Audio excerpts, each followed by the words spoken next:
Hello everyone, welcome to atomic English. बच्चे कहते हैं सर पढ़ाई तो हम बहुत करते हैं, इंग्लिश तो हम बहुत पढ़ते हैं, लेकिन हमारी इंग्लिश फिर भी कमज़ोर है। वजह हमें समझ में नहीं आती, लेकिन हमारी इंग्लिश फिर भी कमज़ोर रह जाती है बहुत मेहनत करने के बाद भी। देखो, इंग्लिश आपने बहुत पढ़ ली, आप 15 साल स्कूलिंग में इंग्लिश पढ़ कर आए हैं, 3 साल आपने ग्रेजुएशन में इंग्लिश पढ़ ली, उसके बाद आप कंपटीशन की तैयारी कर रहे हैं, सालों साल बच्चे उसमें भी तैयारी करते रहते हैं इंग्लिश की, उसके बावजूद भी हालात ऐसे के वैसे ही रहते हैं। कोई उनको इम्प्रूवमेंट कोई खास नज़र नहीं आता। आपकी इंग्लिश कमज़ोर है, इसके दो बड़े रीज़न हो सकते हैं। पहला, या तो आपने ना इंग्लिश को सही तरीके से नहीं पढ़ा है। पहला फॉल्ट होता है आपके पार्ट पर कि भाई आपने इंग्लिश को ढंग से नहीं पढ़ा, एक सही अप्रोच के साथ आपने इंग्लिश को नहीं पढ़ा। दूसरा रीज़न हो सकता है कि आपको आज तक सही तरीके से इंग्लिश पढ़ाई ही नहीं गई। जिसने भी आपको इंग्लिश पढ़ाई, जो भी आपका टीचर रहा, जो भी ट्यूटर रहा, उसने आपको तरीके से नहीं पढ़ाया। पहला रीज़न, अगर आपने सही तरीके से नहीं पढ़ी है, जिसकी संभावना बहुत कम है, क्योंकि अगर आपने एफर्ट्स नहीं करे होते ना इंग्लिश को सीखने के, तो आज आप ये वीडियो नहीं देख रहे होते। आप आज ये वीडियो देख रहे हैं, इसका मतलब है आपने इंग्लिश सीखने के पूरे एफर्ट्स किए हैं टिल डेट। आज तक आप पूरे एफर्ट्स डाल रहे हैं अपने। तो दूसरा जो वजह है कि आपको इंग्लिश तरीके से नहीं सिखाई गई आज तक। ठीक है, सिंपल सी बात है, जिस तरीके से सीखी जानी चाहिए इंग्लिश, उस तरीके से आपको आज तक सिखाया ही नहीं गया। क्योंकि इंग्लिश सीखने के, इंग्लिश क्या है कि एक लैंग्वेज है। इंग्लिश को सब्जेक्ट की तरह से पढ़ोगे नहीं सीख पाओगे। ठीक है, तो इंग्लिश सीखने के लिए ना तो कोई क्वालिफिकेशन की ज़रूरत होती है, ना ये आपके बैकग्राउंड पर निर्भर करता है कि भाई मेरा क्या बैकग्राउंड है। ठीक है, मानते हैं एनवायरनमेंट पर थोड़ा बहुत फ़र्क पड़ सकता है इसका, लेकिन आपके बैकग्राउंड पर, आपकी क्वालिफिकेशन पर इसका कोई फ़र्क नहीं है। इससे कोई फ़र्क नहीं पड़ता कि आप कहाँ से आते हो, कैसे आते हो, कितने पढ़े लिखे हो आप, कितनी क्वालिफिकेशन है आपकी, कोई फ़र्क नहीं पड़ता।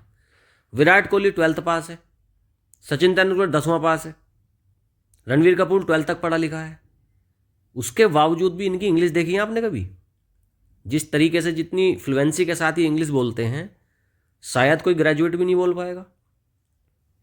तो वजह क्या है कि भाई एक सही अप्रोच के साथ इन लोगों ने इंग्लिश सीखी है। अगर आपको लगता है कि आप इंग्लिश कभी नहीं सीख सकते या आपकी इंग्लिश हमेशा कमज़ोर रहने वाली है, तो आप यकीन मानिए आपने एक सही चैनल पर क्लिक करा है। एटॉमिक इंग्लिश एक ऐसा चैनल है, ऐसा प्लेटफॉर्म है जहां हम इंग्लिश को बिल्कुल सिंपल, एकदम बेसिक तरीके से सीखेंगे। ठीक है, हर कॉन्सेप्ट को छोटे छोटे हिस्सों में तोड़कर समझाया जाएगा ताकि हर कोई इंग्लिश को आसानी से समझ सके। आपका कोई भी लैंग्वेज, आप हिंदी जानते हैं, इंग्लिश जानते हैं, कोई फ़र्क नहीं पड़ता। आप सिंपल, बस आपको बात समझ में आ जाए, आप सुन लो मेरी बात को, जो मैं पढ़ा रहा हूँ आप उसको ध्यान से देख लो, बस उतने में ही काम हो जाएगा। उतने से ही आप इंग्लिश के चैंपियन बन जाएंगे। और हाँ, यहाँ पर कोई झूठा वादा नहीं होगा। ऐसा कुछ नहीं होगा कि भाई आप एक हफ्ते में इंग्लिश सीखें, 1 घंटे में बस एक क्लास की वीडियो देख लें, उससे आपको इंग्लिश आ जाएगी। नहीं भाई, यहाँ ऐसा कुछ नहीं होने वाला। अगर आप कोई शॉर्टकट ढूंढ रहे हैं कि भाई मुझे बहुत जल्दी से जादू हो जाए और इंग्लिश सीख जाऊँ, तो यहाँ फिर ऐसा नहीं होने वाला। तो फिर ये चैनल फिर आपके लिए नहीं है। आप कुछ और ट्राई करिएगा, वहाँ आपको वो चीज़ें मिल जाएंगी। लेकिन अगर आप मेहनत करना जानते हैं, आपके अंदर एफर्ट्स डालने की क्षमता है, तो आप कुछ ही महीने की मेहनत में इंग्लिश पर मास्टरी हासिल कर सकते हैं इस चैनल के थ्रू। यहाँ पर जो कंटेंट आएगा वो आप सबसे अलग मिलेगा। बहुत एफर्ट्स डाले जाएंगे, बहुत मेहनत करी जाएगी और चीज़ों को बहुत सिंपल तरीके से समझाया जाएगा। अगर आप चाहते हैं, आप मेहनत कर कर अपनी इंग्लिश को सुधारना चाहते हैं, तो चैनल को सब्सक्राइब करिएगा। कल से डेली यहाँ पर कुछ ना कुछ मटेरियल आपको अवेलेबल मिलेगा। उस मटेरियल को आप कंज्यूम करिएगा, रोज़ वीडियो देखिएगा, प्रैक्टिस करिएगा। प्रैक्टिस पर यहाँ बहुत बड़ा फोकस रहने वाला है, क्योंकि प्रैक्टिस से ही लैंग्वेज को सीखा जा सकता है। हमारा एनवायरनमेंट ऐसा नहीं है कि हम चीज़ों को बोल सकें या हम कहीं से सुन सकें। बहुत इतना हमारा हिंदी बेल्ट से हम लोग आते हैं तो हमारे पास वो रिसोर्सेज अवेलेबल नहीं है, तो इसलिए हम प्रैक्टिस करके ही इंग्लिश को सीखेंगे। ठीक है, तो इसको सब्सक्राइब करिएगा चैनल को, ताकि आपको आने वाला जितने भी इम्पोर्टेंट क्लासेस होने वाली हैं वो आपको मिलती रहें रेगुलर। आगे बढ़ने से पहले मैं आपको अपनी एक छोटी सी कहानी बताना चाहता हूँ। मैं एक बहुत ही छोटे गांव से आता हूँ, एक ऐसा गांव मतलब जो बिल्कुल रिमोट एरिया में है, जहाँ बस तक नहीं जाती, एक कोई पब्लिक ट्रांसपोर्ट का नामो निशान नहीं है। एकदम रिमोट एरिया में मेरा गांव पड़ता है। गांव के एक साधारण से बिल्कुल सिंपल से छोटे से एक स्कूल से मैंने पढ़ाई की है। परिवार में, फैमिली में, गांव में, आसपास में एजुकेशन का लेवल इतना खंदा था कि लोग 10वें से आगे कभी पढ़ नहीं पाते थे। लेकिन मेरे अंदर इंग्लिश सीखने का जुनून हमेशा से था। बचपन से मैं चाहता था कि मैं इंग्लिश सीखूं और जीवन में आगे बढ़ूं। कड़ी मेहनत की मैंने, कभी हार नहीं मानी। ग्रेजुएशन के बाद सरकारी नौकरी की तैयारी की और 10-12 एग्ज़ाम मैंने क्लियर किए अपने लाइफ में, और केवल इंग्लिश के बल पर, इंग्लिश के दम पर मैंने वो एग्ज़ाम क्लियर किए। खैर, आज मैं भारत के एक एपेक्स इंस्टीट्यूशन, एक प्रतिष्ठित बड़ा एक डिपार्टमेंट में एक ऑफिसर हूँ, और मैं बस इतना ही कहना चाहता हूँ, अगर मैं सीख सकता हूँ तो कोई भी सीख सकता है। अगर मैं जिस जगह से आता हूँ, जो मेरा बैकग्राउंड रहा है, अगर वहाँ से मैं सीख सकता हूँ तो कोई भी सीख सकता है। ये कोई बड़ा मुद्दा नहीं है कि भाई आप नहीं सीख पाओगे। आप सीख पाओगे, बहुत आसानी से सीखोगे, बस आपको एक सही मेथड, सही अप्रोच चाहिए। चलिए दोस्तों, आज का सेशन शुरू करते हैं। और इंग्लिश जो है, इंग्लिश होती है अपने आप में एक लैंग्वेज। आप उसको सब्जेक्ट की तरह से ना लें, लैंग्वेज की तरह से उसमें अप्रोच रखिएगा कि भाई एक लैंग्वेज है, उसको लैंग्वेज की तरीके से ही सीखना है। इंग्लिश के 4 इंपॉर्टेंट पार्ट हैं। पहला पार्ट है रीडिंग, आप पढ़ेंगे इंग्लिश को। दूसरा है आप राइटिंग करेंगे, लिखेंगे इंग्लिश को। तीसरा है लिसनिंग करेंगे, आप सुनेंगे। और चौथा है स्पीकिंग, आप बोलेंगे। 4 तरीके से किसी भी लैंग्वेज को महारत हासिल करी जा सकती है। ठीक है, ये 4 पार्ट इंपॉर्टेंट होते हैं। अच्छा, अब उसमें क्या है कि कुछ चीज़ें तो आप टेक इन करेंगे। आप अपने कोई लैंग्वेज सुन रहे हैं, देख रहे हैं, ठीक है, कोई किसी भी लैंग्वेज को आप 2 अप्रोच लगाएंगे। या तो टेक इन करेंगे, आप उसको अंदर लेंगे, मतलब अपने दिमाग में लेंगे। दिमाग में अंदर कैसे लेंगे? या तो आप रीड करके लेंगे, रीडिंग से, या फिर लिसनिंग। इसके अलावा तो अंदर कोई चीज़ जा ही नहीं सकती। कोई लैंग्वेज आपके अंदर जाएगी कैसे? या तो आप उसको पढ़ेंगे या आप उसको सुनेंगे। 2 तरीके हैं गिव आउट करना, मतलब या तो आप राइट करेंगे, लिखेंगे, वही अपने अंदर से इंग्लिश को आपने अंदर तो ले ली, पढ़ ली, सुन ली, अपने अंदर चली गई, लेकिन आप उसे बाहर कैसे लाएंगे? तो राइट करेंगे या तो, और या आप करेंगे स्पीक, बोलेंगे। ये 2 तरीके हैं, मतलब कंज्यूम करेंगे, रीड करेंगे या फिर लिसन करेंगे। और प्रोड्यूस कैसे करेंगे उसको? लिखकर या फिर बोलकर। यही 4 मेथड हैं। चलिए, 2 इसके क्रूशल, बहुत ही इंपॉर्टेंट चीज़ें जो 2 हैं जिनसे आप किसी भी लैंग्वेज को सीखते हैं, वो होती है, पहली होती है वोकेबुलरी, बहुत इंपॉर्टेंट पार्ट है, और दूसरा होता है ग्रामर। ठीक है, वोकेबुलरी ग्रामर से ज़्यादा इंपॉर्टेंट पार्ट है इंग्लिश सीखने में या किसी भी लैंग्वेज को सीखने में। मैं आपको अगर एक सेंटेंस बोल दूं और उसमें आपको ग्रामर का कोई रूल नहीं पता, आपको सिंपल इतना पता है कि भाई 2-3 वर्ड उसके अंदर जो आए हैं उसका मतलब पता है आपको बस, तो आपका काम चल जाएगा।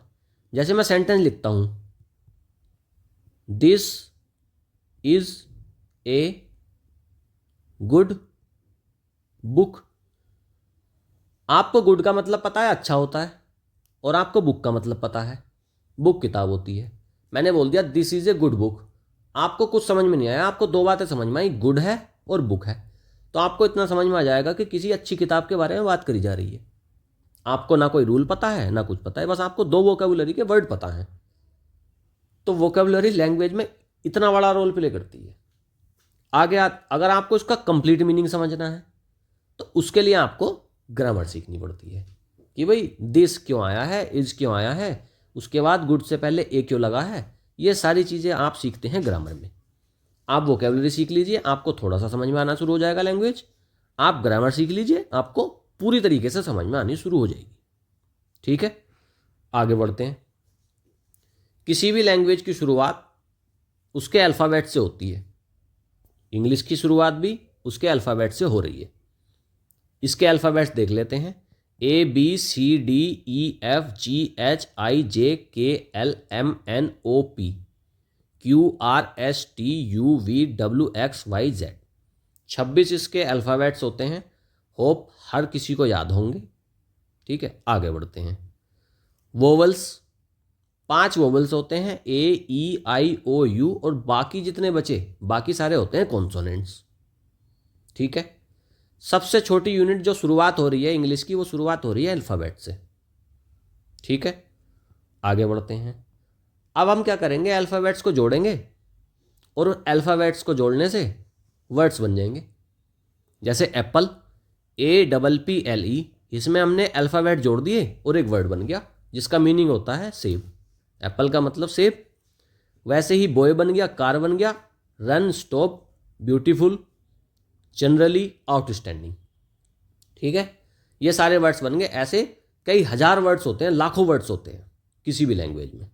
ठीक है, तो अल्फ़ाबेट से शुरुआत होती है, अल्फ़ाबेट्स को जोड़ेंगे तो वर्ड्स बन जाएंगे, और जब हम वर्ड्स को जोड़ेंगे तो फिर हमारा बन जाएगा सेंटेंस।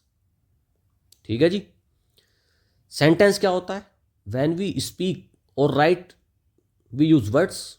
जब हम बोलते हैं या लिखते हैं तो हम वर्ड्स का यूज़ करते हैं। We generally use these words in group, और हम क्या करते हैं कि ग्रुप में यूज़ करते हैं इन वर्ड्स को। ये जो अभी हमने वर्ड्स बनाए इनको हम यूज़ करते हैं ग्रुप में। और सेंटेंस क्या होता है? वही एक ग्रुप ऑफ वर्ड्स है। ग्रुप का शब्दों का एक ग्रुप है, समूह है, कई सारे वर्ड्स एक साथ लिखे हुए हैं। विच मेक्स कंप्लीट सेंस, और उनसे क्या निकलता है? कंप्लीट मतलब पूरा सेंस, पूरा मतलब समझ में आता है उससे, उसको बोलते हैं सेंटेंस। ठीक है जी, आगे बढ़ते हैं। Kinds of sentences. अच्छा, सेंटेंस अगर हैं तो भाई कई तरीके के सेंटेंस होते होंगे। तो मेनली 4 तरीके के सेंटेंस होते हैं। पहला sentence, those which make statements और एजर्शंस, मतलब कि ये सिंपल सेंटेंस रहेंगे। एक स्टेटमेंट दे दी जाएगी, उसका एक सिंपल सा अर्थ होगा, तो वो हो जाएगा हमारा। जैसे Humpty Dumpty set on a wall. Humpty Dumpty किसी का नाम है और वो कहाँ बैठा है? एक वॉल पर बैठा है, दीवार पर बैठा है। ठीक है, उसके बाद एक तरीका तो हो गया भाई सेंटेंस में इस तरीके से बात करने का कि भाई सीधी बात कर लेंगे, सिंपल उसका अर्थ होगा, तो उसको बोल देंगे भाई स्टेटमेंट हो रहा है ये। अगला, दोज विच आस्क क्वेश्चंस। अच्छा, दूसरा तरीका क्या होगा कि भाई क्वेश्चन पूछ लेंगे, जैसे कि वेयर डू यू लिव, आप कहाँ रहते हो, तो ये क्वेश्चन हो गया भाई, सवाल पूछ लिया हमने किसी से। तीसरा तरीका क्या होगा? Those which express commands, request, order. तीसरा तरीका है कि भाई हम कमांड देंगे, रिक्वेस्ट करेंगे, ऑर्डर करेंगे। जैसे कि बी क्वाइट, चुप रहिए, तो ये कमांड दे दी हमने कि चुप रहना है भाई आपको। हैव मर्सी अपॉन अस, हम पर दया करो, तो ये हमने रिक्वेस्ट कर दी। एक तरीका हो गया सेंटेंस का ये। अगला तरीका सेंटेंस का क्या हो सकता है भाई? Those which express strong feeling, हमारे अंदर अचानक से कोई फीलिंग आई और हमने उसको एक्सप्रेस कर दिया, बयां कर दिया, तो एक तरीका ये हो गया सेंटेंस को कहने का। How cold the night is, कितनी ठंडी रात है, तो हमारे अंदर, हमें ठंड लगी, हमारे अंदर फीलिंग्स आई कि भाई बहुत ठंडी रात है, और हमने उसको बोल दिया how cold the night is, कि भाई रात कितनी ठंडी है ये। वॉट ए शेम, कोई चीज़ हमने देखी कि भाई कितने शर्म की बात है, ये हमारे अंदर से फीलिंग आई और हमने उसको बयां कर दिया, वॉट ए शेम, कितने शर्म की बात है। तो एक सेंटेंस जो एक स्टेटमेंट होता है या एजर्शन करता है, मतलब सिंपल सेंटेंस है, उसका सिंपल सा मतलब आ रहा है, तो उसको बोल देंगे हम असर्टिव सेंटेंस या डिक्लेरेटिव सेंटेंस। ठीक है, एक सेंटेंस है जिसमें क्वेश्चन पुट करा जा रहा है, हम क्वेश्चन पूछ रहे हैं, तो उसको हम क्या कह देंगे भाई? इंटरोगेटिव सेंटेंस है। सवाल पूछा जा रहा है, इंटरोगेटिव सेंटेंस हो रहा है, इंटरोगेशन हो रहा है उसमें। तीसरा तरीका क्या है? तीसरा तरीका है कि भाई हम एक्सप्रेस करेंगे, हम बयां करेंगे कमांड को। ठीक है, कमांड को बयां करेंगे या फिर रिक्वेस्ट करेंगे, ऑर्डर देंगे। ठीक है, तो उसको बोल देंगे हम इंपरेटिव सेंटेंस हो गया। या फिर एक चौथा तरीका है जिसमें हम स्ट्रॉन्ग फीलिंग्स को बयां करेंगे, तो उसको एक्सक्लेमेटरी बोल देंगे। अच्छा, जो इंटरोगेटिव होता है उसके पहचान क्या है कि उसके लास्ट में ये वाला क्वेश्चन आपको मार्क आपको बना मिलेगा, लेकिन जो एक्सक्लेमेटरी है उसमें आपको ये वाला क्वेश्चन, ये वाला मार्क मिलेगा, एक्सक्लेमेशन का साइन मिलेगा आपको बना हुआ। तो 4 तरीके के हो गए। एक हो गया एजर्टिव सेंटेंस जो बिल्कुल सिंपल है, उसमें आप एक बात कह दी, आपको सिंपल सी बात समझ में आ गई। दूसरा तरीका क्या है कि भाई क्वेश्चन पूछ लिया, सवाल पूछ लिया, वो इंटरोगेटिव हो गया, लास्ट में उसको आपको क्वेश्चन मार्क बना मिलेगा। तीसरा तरीका क्या हो गया? तीसरा हो गया भाई इंपरेटिव सेंटेंस है, हम कुछ कमांड करेंगे, है ना, रिक्वेस्ट करेंगे, ऑर्डर करेंगे कि भाई ऐसा कर दो, रिक्वेस्ट कर लेंगे, ये होना चाहिए, सजेशन दे देंगे। ठीक है। चौथा इसका टाइप हो जाएगा भाई एक्सक्लेमेटरी, कोई फीलिंग्स आई एकदम से उसको बयां कर दिया, तो वो हो गया एक्सक्लेमेटरी सेंटेंस, लास्ट में आपको एक्सक्लेमेशन का साइन बना हुआ मिलेगा, ये वाला। ठीक है, आगे बढ़ते हैं। Subject and predicate. सेंटेंस के 2 इंपॉर्टेंट पार्ट हैं, एक होता है सब्जेक्ट और एक होता है प्रेडिकेट। देखते हैं क्या होते हैं ये दोनों चीज़ें। देखो, जब हम सेंटेंस बनाते हैं तो हम क्या करते हैं, वी नेम सम पर्सन और थिंग। हम या तो किसी आदमी के बारे में बात करेंगे, व्यक्ति के बारे में बात करेंगे, या फिर किसी चीज़ के बारे में बात करेंगे। 2 ही तरीके की तो बातें हैं इस दुनिया में, या तो किसी व्यक्ति के बारे में बात कर रहे हैं हम, या फिर किसी चीज़ के बारे में बात कर रहे हैं, किसी बात के बारे में बात कर रहे हैं। ठीक है। या दूसरा, समथिंग अबाउट दैट पर्सन। दूसरी बात क्या कर रहे हैं हम भाई, एक पार्ट तो हो गया कि हम किसी पर्सन के या थिंग के, किसी व्यक्ति के या किसी चीज़ के बारे में बात करेंगे, लेकिन उसके बारे में क्या बात करेंगे, ये दूसरा पार्ट हो गया।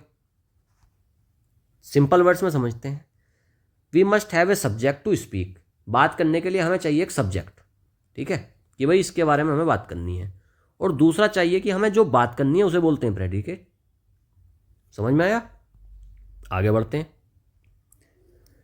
Every sentence has 2 parts. Her sentence के फिर 2 पार्ट हो गए, एक हो गया सब्जेक्ट, एक हो गया प्रेडिकेट। ठीक है। तो the part which names the person और थिंग, जिस पार्ट में उस चीज़ का या उस व्यक्ति का नाम आया जिसके बारे में हम बात कर रहे हैं, तो उसको तो बोल देंगे सब्जेक्ट। और जो हम बात कर रहे हैं वो जो पार्ट होगा उसको बोल देंगे प्रेडिकेट। तो सब्जेक्ट जो है वो सेंटेंस का वैसे तो पहली बार स्टार्टिंग में ही आ जाता है, शुरू में, लेकिन कभी कभी क्या होता है कि प्रेडिकेट के बाद में आता है। ठीक है। जैसे कि हेयर कम्स द बस।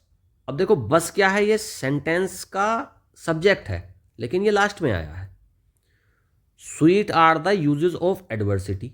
तो एडवर्सिटी यहाँ पर बाद में आया, इसे भी हम समझाएंगे, देखते हैं आगे। लेकिन इंपरेटिव सेंटेंस में क्या होता है कि सब्जेक्ट रहता ही नहीं। अभी जो इंपरेटिव सब बताए मैंने, जिसमें रिक्वेस्ट करते हैं, ऑर्डर देते हैं, कमांड करते हैं, तो उसमें सब्जेक्ट को लिखने की ज़रूरत ही नहीं रहती, उसको छोड़ देते हैं। जैसे सिट डाउन, बैठ जाओ, तो मैं ये नहीं कहूँगा कि तुम बैठ जाओ, मेरे सामने कोई बंदा खड़ा है, कोई बच्चा खड़ा है, मैं उसको कह दूंगा बैठ जाओ, ये नहीं कहूँगा कि तुम बैठ जाओ, क्योंकि वो ज़रूरत ही नहीं है तुम बोलने की, सब्जेक्ट की इसमें ज़रूरत ही नहीं है। थैंक हिम, उसका थैंक करो। जैसे हम सिंपल बोलते हैं, जैसे किसी दोस्त ने हमारी कोई मदद करी तो हम उसको क्या कहते हैं, थैंक यू। ये थोड़ी कहते हैं यू थैंक यू, नहीं, हम सिंपल कहते हैं थैंक यू, तो हम उसमें सब्जेक्ट नहीं लगाते। चलिए इसकी कुछ एक्सरसाइज देखते हैं, पता चलेगा कि भाई सब्जेक्ट क्या है और प्रेडिकेट क्या है। पहला सब्जेक्ट सॉरी पहला सेंटेंस है, the bird catches the वोम। Bird है पक्षी, उसने क्या करा है, कैच कर लिया, वोम मतलब कीड़े को। तो सब्जेक्ट किसके बारे में बात कर रहे हैं हम बात कर रहे हैं बर्ड के बारे में। अब बर्ड ने क्या करा, तो बर्ड हो गया सब्जेक्ट, बर्ड ने क्या करा है, कैच करा है वोम को, ये हो गया उसका प्रेडिकेट। ठीक है। The boy stood on the burning deck. तो बॉय कहाँ खड़ा है, बर्निंग डेक पे खड़ा हुआ है, तो बॉय लड़के के बारे में हम बात कर रहे हैं, तो लड़का हो गया सब्जेक्ट, और ये जो आगे की बात हो रही है ये हो गया predicate. John was a man of might. John क्या है, एक शक्तिशाली आदमी है, तो किसके बारे में बात कर रहे हैं भाई, जॉन के बारे में बात हो रही है, तो जॉन हो गया सब्जेक्ट, और बात क्या हो रही है, वो हो गया प्रेडिकेट। ये शक्तिशाली है, ये इसका प्रेडिकेट हो गया। अगला, Jaipur is the capital of Rajasthan. Rajasthan की जो कैपिटल है वो जयपुर है, बात हो रही है जयपुर के बारे में कि भाई जयपुर क्या है, तो जयपुर हो गया सब्जेक्ट, और is the capital of Rajasthan, ये हो गया प्रेडिकेट। आगे, stone walls do not make a prison. जब पत्थरों की जो दीवार है उससे प्रिजन नहीं बनती, जेल नहीं बनती। तो स्टोन वॉल्स, ये स्टोन से लेकर वॉल्स तक ये पूरा सब्जेक्ट होगा, ना कि स्टोन। स्टार्टिंग में आता है, इसका मतलब ये नहीं है कि एक ही वर्ड हो जाएगा। स्टोन वॉल्स, पत्थर की दीवारें, ये होता है इसका subject. Do not make a prison. और ये जो बात करी जा रही है इनके बारे में, ये इसके बारे में क्या बता रहे हैं कि भाई इनसे प्रिजन नहीं बनती, जेल नहीं बनती। तो ये हो गया इसका predicate. The singing of the birds delight us. अच्छा देखो, द सिंगिंग, केवल सिंगिंग नहीं, the singing of the birds, ये पूरा इसका सब्जेक्ट होगा। The singing of the birds delight us, ये इसका प्रेडिकेट हो जाएगा कि भाई बात किस चीज़ की हो रही है। बात हो रही है सिंगिंग ऑफ द बर्ड्स, पक्षियों के गीत की बात हो रही है, पक्षियों के गाने की बात हो रही है। डिलाइट्स अस, ये उसका प्रेडिकेट हो गया। ऑल रोड्स लीड टू रोम, सारी रोड, तो ये इसके बारे में क्या है भाई, ये सब्जेक्ट है। और आगे जो लीड टू रोम है ये प्रेडिकेट है। समझ में आने लगा होगा।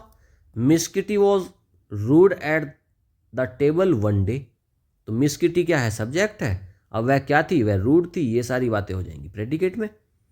अ गिल्टी कॉन्शियंस, एक गिल्टी कॉन्शियंस क्या है, नीड नो एक्सक्यूज, तो ये इसका सब्जेक्ट हो गया और आगे इसका प्रेडिकेट हो गया। He has a good memory, he मतलब सब्जेक्ट, ही के बारे में बात करी जाएगी। He has a good memory, तो ये प्रेडिकेट हो गया।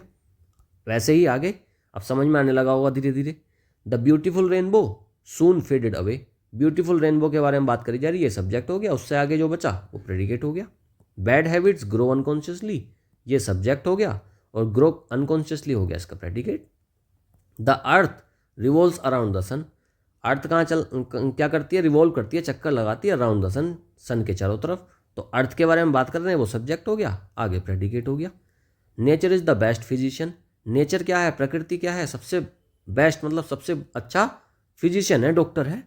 तो नेचर के बारे में बात कर रहे हैं, सब्जेक्ट हो गया, आगे का इसका प्रेडिकेट हो गया। ये नेचर केवल यहाँ पर सब्जेक्ट है, इससे लेकर यहाँ तक प्रेडिकेट है। ठीक है। The dew drops glitter in the sunshine, dew drops glitter in the sunshine, dew drops के बारे में बात हो रही है। ड्यू ड्रॉप्स होती है जो ओस की बूंदें होती हैं, है ना। ग्लिटर मतलब चमकती है, सनसाइन मतलब सूरज की धूप में। तो ड्यू ड्रॉप्स के बारे में बात हो रही है, सब्जेक्ट हो गया, आगे का प्रेडिकेट हो गया ग्लिटर से लेकर सनसाइन तक। Edison invented the phonograph, Edison subject हो गया, आगे का जो बचा वो प्रेडिकेट हो गया। आई shot an arrow into the air, मेरी बात हो रही है, आई मैंने, तो ये सब्जेक्ट हो गया, आगे का हो गया इसका प्रेडिकेट। अच्छा अगला सेंटेंस बड़ा ध्यान से देखना।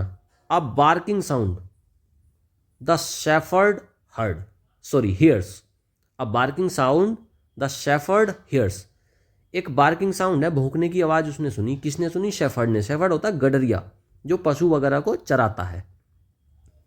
बात किसकी हो रही है, a barking sound the shepherd herds. ये सेंटेंस का स्ट्रक्चर थोड़ा सा अलग तरीके से है। अगर इसको हम ऐसे बोलें, the shepherd hears a barking sound, ये ज़्यादा बेटर लगेगा। तो द देखें, the shepherd hears a barking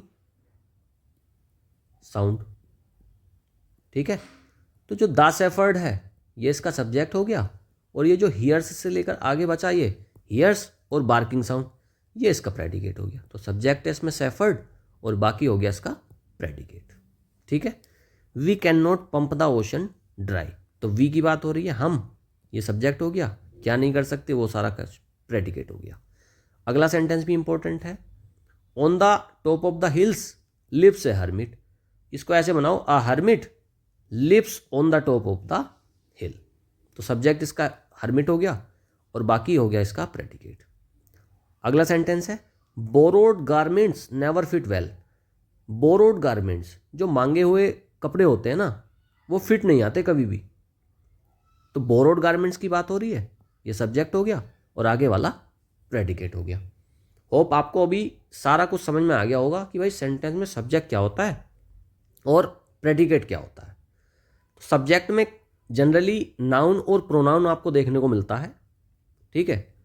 उसके अलावा जो सारी कहानी चल रही होती है वो प्रेडिकेट में चल रही होती है, वर्ब उसमें आ रहा होता है, ऑब्जेक्ट आ रहा होता है। ठीक है। तो वो सारी चीज़ें वहाँ पर मिलती हैं आपको। तो ये हमारा सब्जेक्ट और प्रेडिकेट हो गया। अच्छा, एक चीज़ होती है फ्रेज और एक चीज़ होती है क्लोज। इन दोनों को देख लेते हैं कि भाई ये क्या होते हैं। Examine the group of words in the city. अच्छा, इन द सिटी एक 3 वर्ड है। इन द सिटी, शहर में। मैंने कहा इन द सिटी तो आपको समझ में आया कि भाई शहर में, लेकिन आपको ये समझ में नहीं आया कि मैं क्या कहना चाह रहा हूँ। इट मेक्स सेंस, इससे सेंस तो बना बट कंप्लीट सेंस नहीं बन पाया। तो सच ए ग्रुप ऑफ वर्ड्स, इस तरीके के जो वर्ड्स होते हैं जिसमें सेंस तो होता है लेकिन कंप्लीट सेंस नहीं होता, इसको बोलते हैं फ्रेज। ठीक है। The sun rises in the east, ये एक सेंटेंस है, लेकिन इस सेंटेंस में मैंने बोल दिया इन द ईस्ट। तो इन द ईस्ट से इतना तो पता चल रहा है कि भाई ईस्ट में, पूरब में, लेकिन ये नहीं पता चल रहा कि भाई पूरब में हो क्या रहा है। The sun rises in the east, ये अपने आप में पूरा सेंटेंस है, लेकिन फ्रेज इसमें क्या है, इसमें फ्रेज है इन द ईस्ट। वैसे ही अगले सेंटेंस में Humpty Dumpty sat on a wall, तो हमटी डम्पटी कहाँ बैठे थे, वॉल पर बैठे थे, ऑन ए वॉल एक दीवार पर। तो इतना तो समझ में आया कि भाई एक दीवार पर, ठीक है, थोड़ा सा सेंस आया, लेकिन पूरी बात नहीं पता चली। तो ये 3 वर्ड क्या हो गए अपने आप में, फ्रेज हो गए। ठीक है। There came a dog to my door, मेरे डोर पर, तो मेरे डोर पर फ्रेज है, लेकिन पूरी बात नहीं पता चल रही। Of great beauty, it was a sunset of great beauty, तो ऑफ ग्रेट ब्यूटी ये अपने आप में फ्रेज तो है, एक अच्छी सुंदरता की बात करी जा रही है, लेकिन वो पूरा सेंस नहीं आ रहा, तो ये फ्रेज है।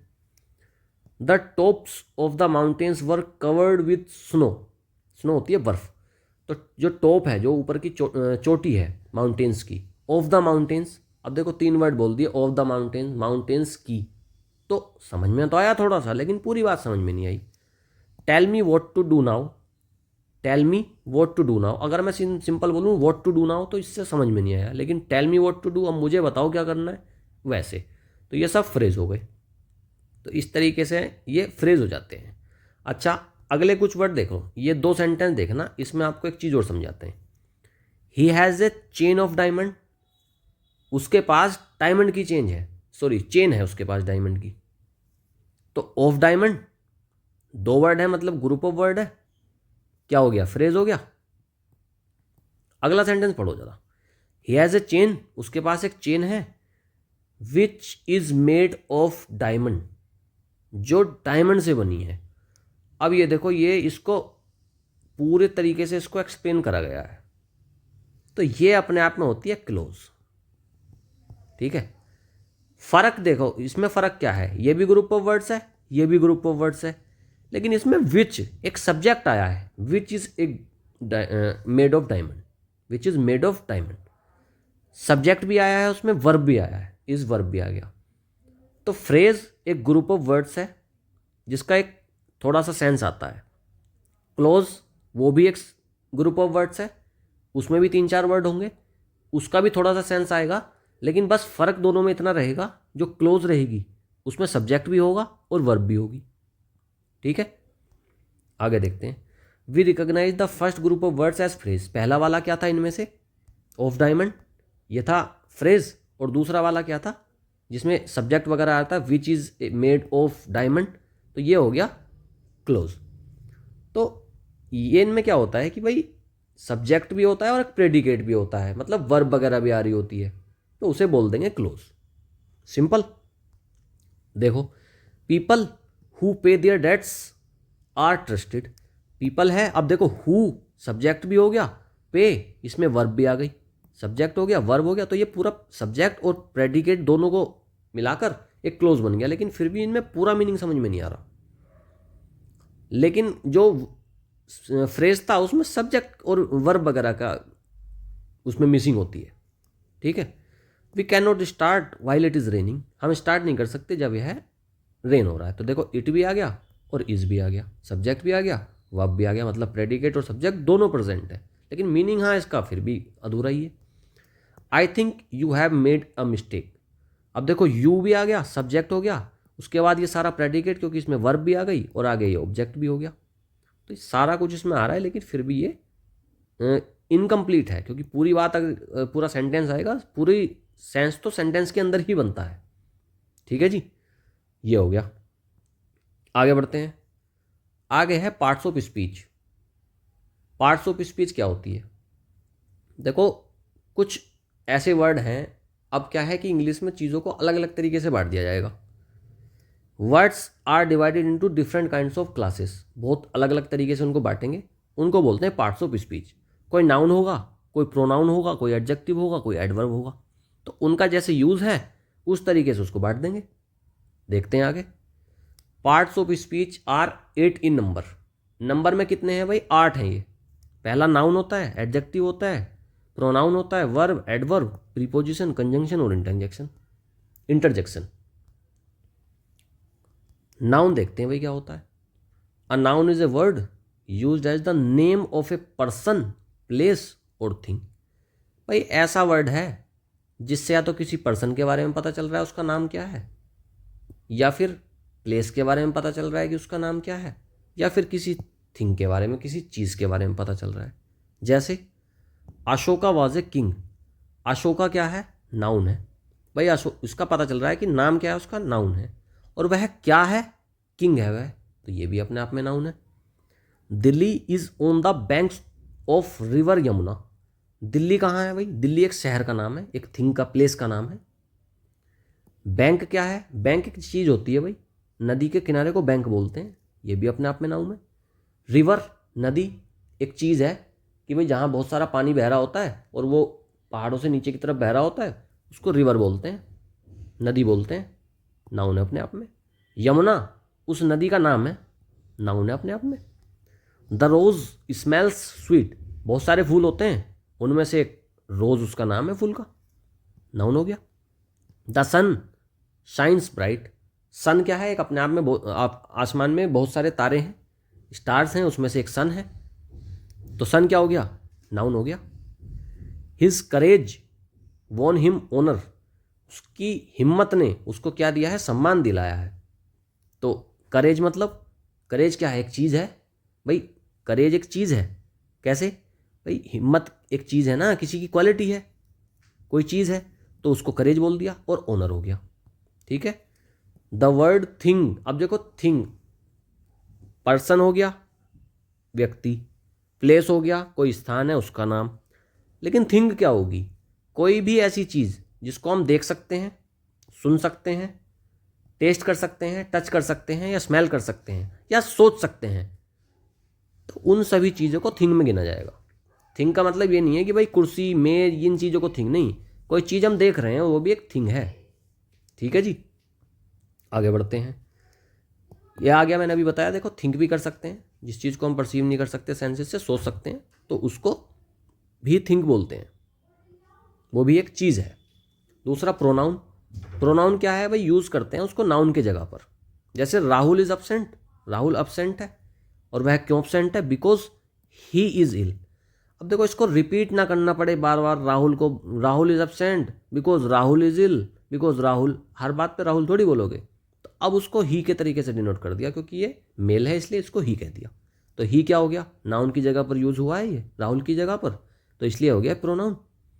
The clothes are where you left them. Clothes कहाँ हैं? जहाँ आपने उनको छोड़ा है। ठीक है जी, तो ये दैम जब हमने यूज़ करा, तो दैम किसके लिए यूज़ करा हमने? क्लोथ के, तो क्लोथ क्या हो गया इसमें? प्रोनाउन। अगला एडजेक्टिव। एडजेक्टिव क्या होता है भाई? एडजेक्टिव वो होता है जो ऐड करता है, add something to the meaning of a noun. Noun है कोई, उसके बारे में कुछ ऐड कर देगा, उसके बारे में कुछ एक्स्ट्रा इन्फॉर्मेशन हमको दे देगा। जैसे he is an intelligent boy. वह क्या है? एक इंटेलिजेंट बॉय है।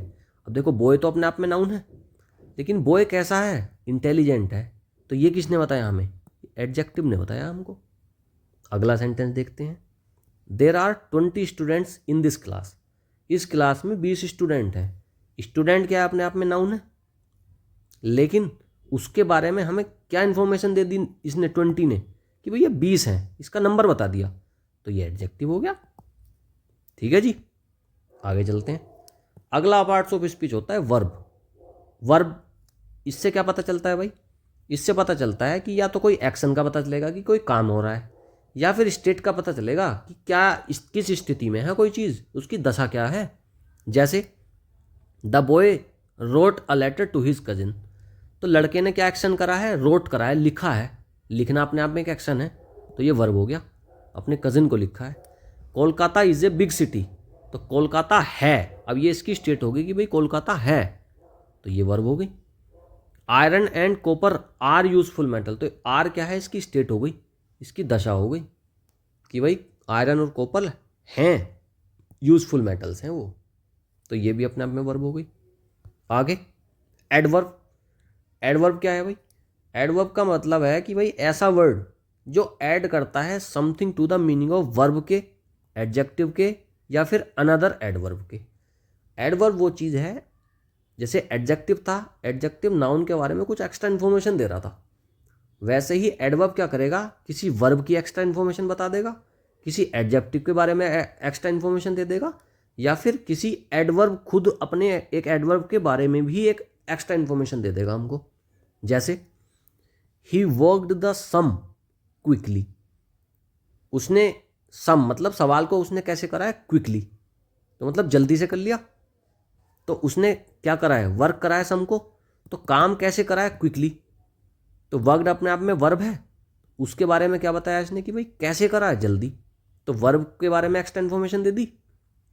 काम करने के बारे में जो वर्क अपने आप में वर्ब है उसके बारे में एक्स्ट्रा इन्फॉर्मेशन दे दी कि भाई वो जल्दी कर लिया उसने। ठीक है जी। आगे this flower is very beautiful, ये फ्लावर कैसा है, बहुत सुंदर है। अब देखो ब्यूटीफुल क्या है, अपने आप में एडजेक्टिव है, सुंदर। फ्लावर के बारे में एक्स्ट्रा इन्फॉर्मेशन कौन दे रहा है, ब्यूटीफुल, कि भाई ये सुंदर है, फ्लावर कैसा है, सुंदर। फ्लावर के बारे में एक्स्ट्रा इन्फॉर्मेशन दे दी ब्यूटीफुल ने, ये हो गया एडजेक्टिव।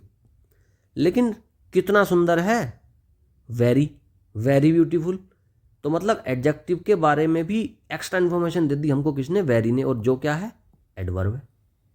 ठीक है जी। आगे देखते हैं।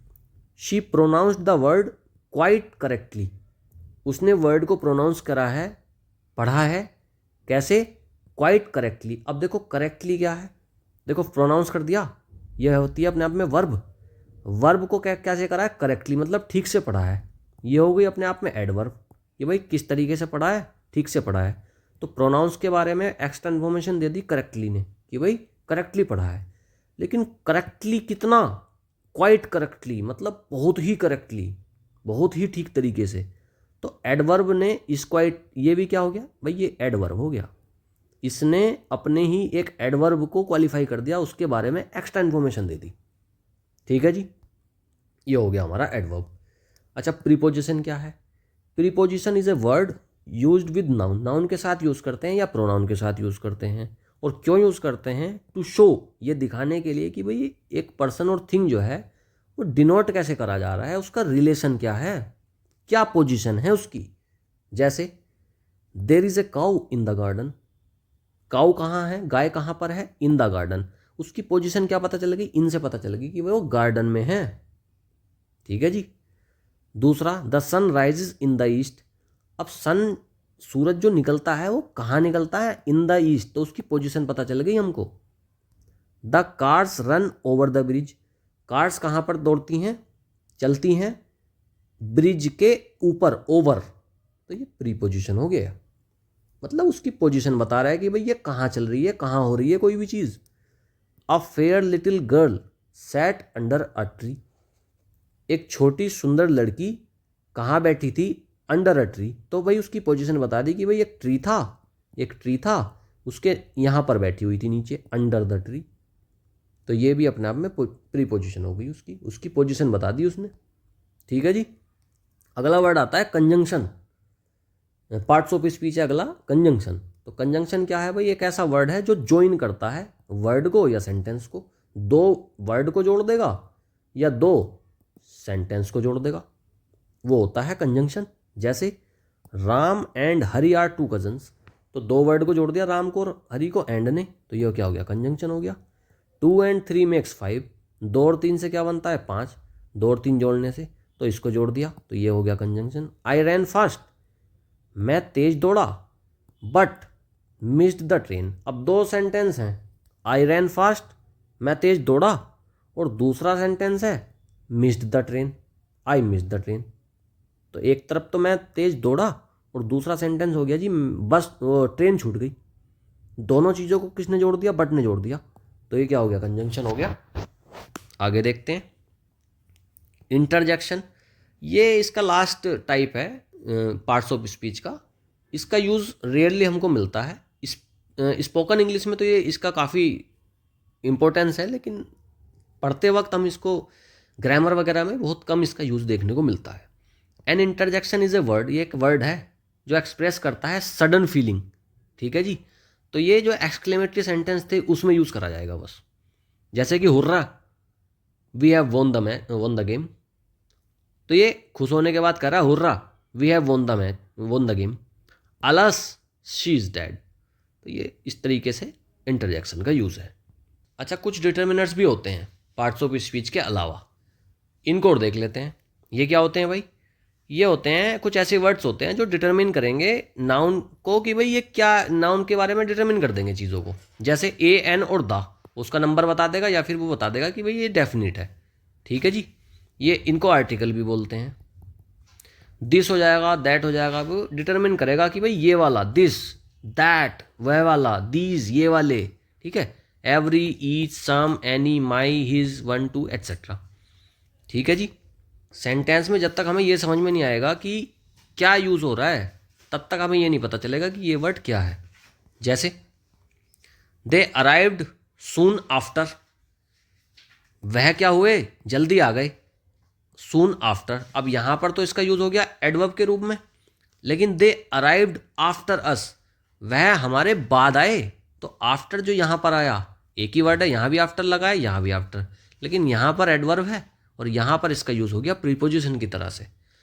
लेकिन अगला सेंटेंस देखिए, they arrived after we had left, वह कब आए, आफ्टर वी हैड लेफ्ट। दो सेंटेंस है, दे अराइव्ड, वे आए, वी हैड लेफ्ट, हम चले गए। लेकिन इन दोनों को किसने जोड़ दिया, आफ्टर ने जोड़ दिया, तो ये कंजंक्शन का काम कर दिया। तो एक ही वर्ड आप देख रहे हो कि अलग अलग तरीके से यूज हो जाता है, अलग पार्ट्स ऑफ स्पीच बन जाता है एक ही वर्ड अपने यूज के हिसाब से। ठीक है जी। चलो इसकी कुछ एक्सरसाइज देख लेते हैं। Still water run deep. Still water क्या करता है, गहरा होता है। जो ठहरा हुआ पानी है वो गहरा होता है।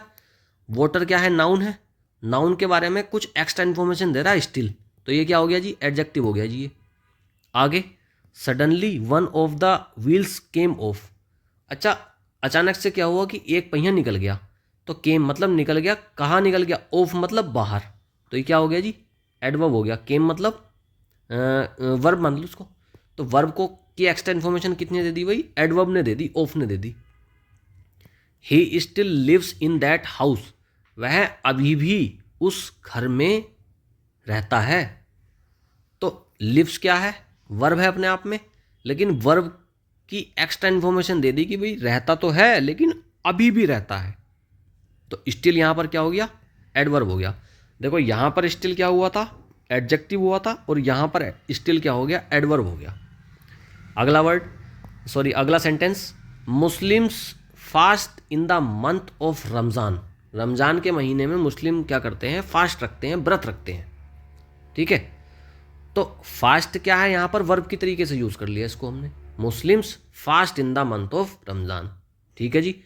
After the storm comes the calm. अच्छा, स्टॉर्म के बाद, तो आफ्टर यहां पर क्या हो गया, प्रीपोजिशन के तरीके से यूज हो गया। He kept the fast for a week. अब देखो यहां पर भी फास्ट आया था और यहां भी फास्ट आया है। ही कैप्ट द फास्ट, कैप्ट क्या है, रखता है। अच्छा, फास्ट यहां पर क्या हो गया, नाउन हो गया, एक चीज का नाम हो गया। एक कॉन्सेप्ट है कि भाई फास्ट क्या होता है, भूखा रहने को फास्ट बोलते हैं, तो यहां पर एक नाउन के तरीके से यूज हुआ है ये। आगे, the after effects of the drug are bad. जो ड्रग के आफ्टर इफेक्ट्स है ना वो खराब है। तो इफेक्ट मतलब, देखो ये पूरा एक सब्जेक्ट है, इफेक्ट्स मतलब प्रभाव, तो उसके बारे में एक्स्ट्रा इन्फॉर्मेशन दे रहा है, मतलब क्या हो गया, ये एडजेक्टिव हो गया, इफेक्ट हो गया अपने आप में नाउन। ठीक है जी। He is on the committee, वह कहाँ है, कमेटी में है, तो ऑन क्या हो गया यहाँ पर, प्रीपोजिशन हो गया। The up train is late, train कैसी है जी, अप है, मतलब अप मतलब आने वाली ट्रेन, तो ये क्या हो गया, ट्रेन क्या है, नाउन है, नाउन की वो बता रहा है, एक्स्ट्रा इन्फॉर्मेशन दे रहा है, मतलब एडजेक्टिव है। ठीक है जी। लेट अस मूव ऑन, हमें मूव करना चाहिए आगे, तो लेट अस मूव ऑन, तो ये प्रीपोजिशन हो गया। It ways about A pound, ये कितना है, 1 पाउंड है, तो ये प्रीपोजिशन हो गया, उसके बारे में बता रहा है कि भैया कितनी है, इसकी पोजीशन क्या है, कितनी मात्रा है इसकी। आगे, he told us all about the battle, वह हमको क्या बताता है, उसने हमको क्या बताया, अबाउट द बैटल, बैटल के बारे में बताया, मतलब प्रीपोजिशन हो गई भी। I will watch while you sleep, अच्छा देखो 2 सेंटेंस हो गए, आई विल वॉच मैं वॉच करूंगा, मैं देखूंगा, यू स्लीप आप सोना, या आप सोओगे, या जब आप सोओगे, तो ये 2 बातों को जोड़ दिया तो ये हो गया कंजंक्शन। ठीक है जी। नेक्स्ट हमारा आखिरी आज का सेंटेंस है, he was only a yard of me, वो मुझसे मात्र 1 गज की दूरी पर था, तो ऑफ मतलब पोजीशन बता दी उसकी, तो हो क्या गया है, प्रीपोजिशन हो गया ये। तो दोस्तों ये है हमारे सेशन का आज के क्लास का एंड, और इस तरह के इस टाइप के बहुत सारे आगे क्लासेस आने वाली हैं, बहुत इंपॉर्टेंट क्लासेस जिनको बहुत ही बेसिक तरीके से सिंपल तरीके से आपको तोड़कर चीज़ों को समझाया जाएगा, और हर किसी को ये क्लास समझ में आएगी। तो किसी को भी अगर बेसिक से लेकर एडवांस लेवल तक पहुंचना है और अपनी इंग्लिश को स्ट्रॉन्ग करना है, तो चैनल को आज ही सब्सक्राइब कर लें। वीडियो अगर आपको अच्छी लगी है, आज की क्लास अगर आपको अच्छी लगी है, तो इसको लाइक करें, ज़्यादा से ज़्यादा शेयर करें, ताकि हमको मोटिवेशन मिले कि हम इस टाइप का आगे कंटेंट और आगे लाते रहें। Okay, alright, thank you, good bye.